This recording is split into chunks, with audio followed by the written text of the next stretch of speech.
અને મારા વાલા મિત્રો, તમે મને ઓળખી જ ગયા છો. હું છું શ્રી ગણપતિ.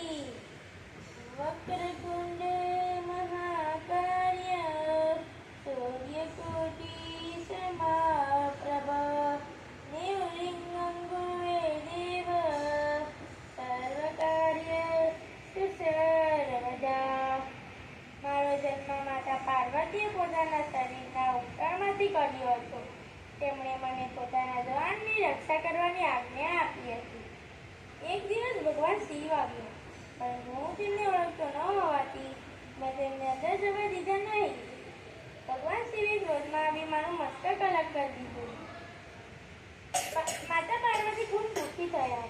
ત્યારબાદ ભગવાન શિવે પોતાના ગણોને ઉત્તર દિશામાં પ્રથમ મળેલા બાળકનું મસ્તક લાવવા કહ્યું.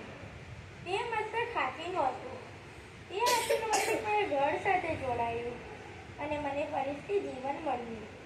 ત્યારબાદ ભગવાન શિવે મને આશીર્વાદ આપ્યા કે દુનિયામાં કોઈ પણ શુભ કાર્ય પહેલા મારી જ પૂજા થશે અને વિઘ્નહર્તા, બુદ્ધિના દેવ અને પ્રથમ પૂજ્ય દેવ તરીકે માન મળ્યું.